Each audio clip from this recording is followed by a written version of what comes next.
This is Real News Media TV, coverage you can trust. Please like, share, subscribe, and hit the notification bell. Select all for daily news updates. Leone Forbes passes away at 85 years old. Actress Leone Forbes, a pivotal figure in Jamaican theater and broadcasting, died on October 25 at the University Hospital of the West Indies in St. Andrew. She was 85 years old. At the press time, there were no details about the cause of death. Forbes appeared in countless productions, including pantomimes, films, and television shows in a career that began 60 years ago. She was also one of the early workers at the Jamaica Broadcasting Corporation as an announcer. Playwright Basil Dawkins worked with Forbes on two of his biggest plays, Toy Boy and Champagne and Sky Juice. He remembers her as a lady of excellence who refused to sell her audience short. Dawkins first met Forbes in the early 1980s through fellow theater personalities Buddy Poirier and Charles Hyatt. He was gradually making a name as a writer-director and desperately wanted to collaborate with Forbes. Toy Boy, in which she starred alongside Valerie Johnson, was a monster hit. Champagne and Sky Juice, which co-starred Hyatt, was an even stronger box office performer. Forbes also appeared in films such as Children of Babylon, Glory to Gloriana, and It's a Family Affair, all directed by Lenny Littlewhite. He was also profuse in his praise for Forbes' talent. For me, she was Jamaica's best thespian, on par with the late Reggie Carter, Littlewhite told the news. An only child, Leone Forbes was born in Kingston. She attended Excelsior High School and after graduation worked at the University College of the West Indies, where she found a mentor in playwright Barry Record. It was Record who got her interested in theater, and in 1962, Forbes made her debut in Busha Blue Beard, written by Lord Record. For the next 3 decades, along with fellow actors Louisa Bennett Coverley, Charles Hyatt, Louisa Kelly Miller, and writers Trevor Rohn and Louis Marriott, she was responsible for fashioning the golden age of Jamaican theater. Forbes appeared in 12 pantomimes, including Cinderella, as well as a number of plays such as Sea Mama and The Rope and the Cross. Despite her bountiful resume, Littlewhite said Forbes was the epitome of humility. He added that she never saw any role as small and was the consummate professional in all her acting roles. In 1980, Forbes was conferred with the Order of Distinction for her work in theater. 9 years ago, she released her memoir, Leone, an autobiography. Forbes is survived by 3 of her 4 children. Test for JDF woman chief as sex assault scandal rocks Army.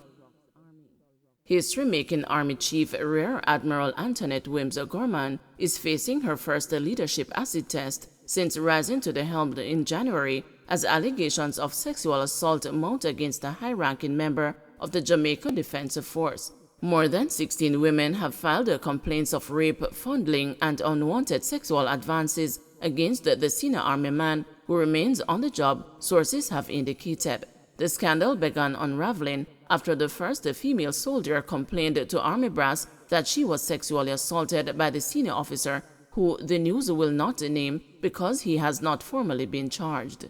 Soon after, other soldiers began coming forward with complaints. The JDF has not yet responded to queries made by the news, and it has not indicated if the police have been asked to investigate.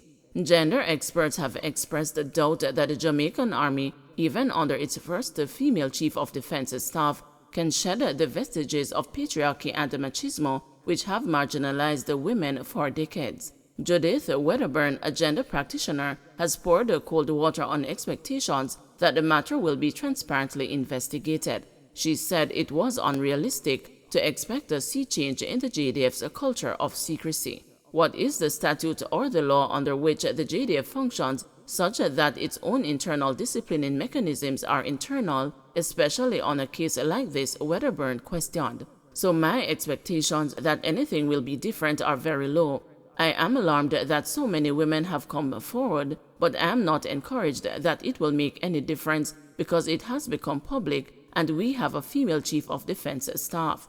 Reading between the lines, we will get nothing more from the JDF, she said, adding that the Army's leadership has historically had a low bar of accountability.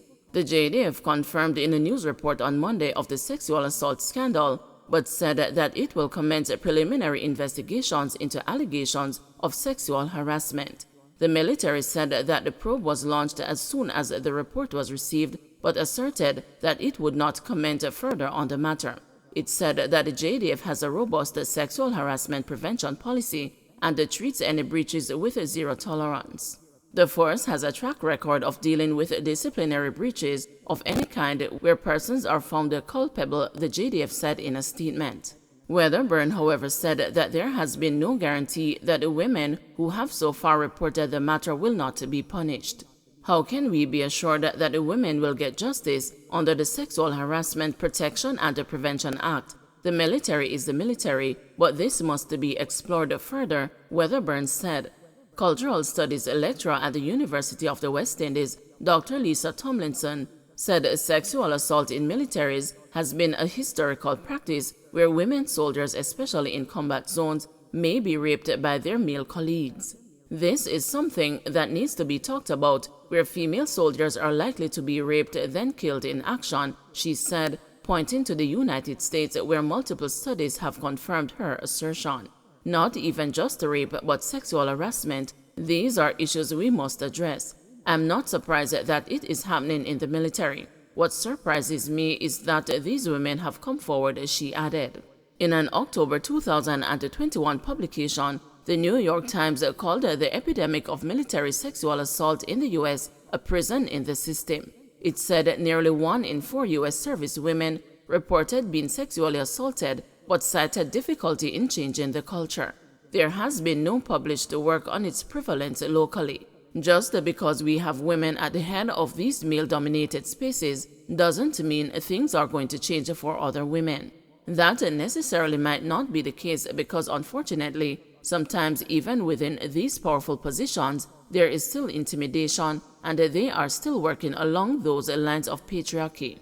So having a woman at the helm of the army is not going to change the way the investigation is looked at. We would hope so because she is a woman, but that's a kind of unrealistic way to think, Tomlinson said.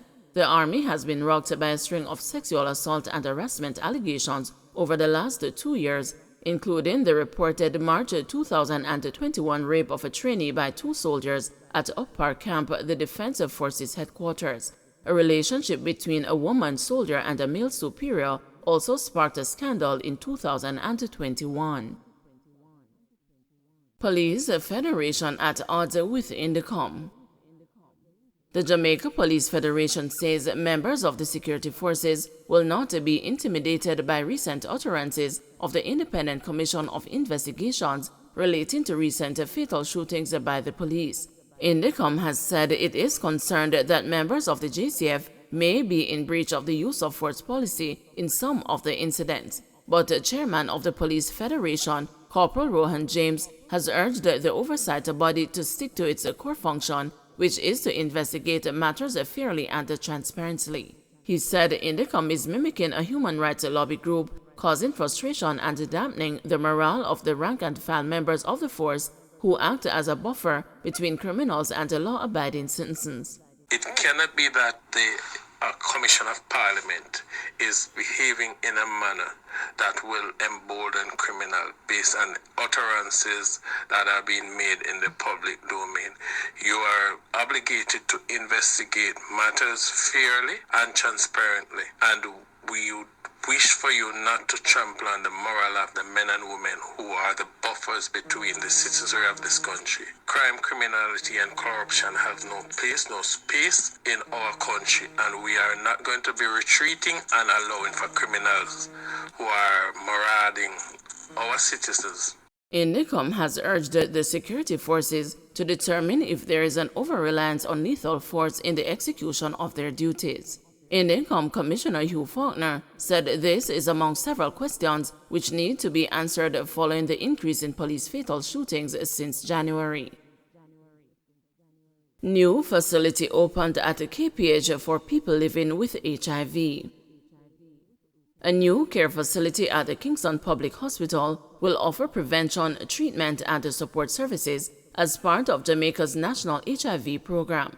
Valued at over $9 million, the site is a donation of 3 retrofitted 20-foot containers made possible by the U.S. Centers for Disease Control and Prevention through the President's Emergency Plan for AIDS Relief.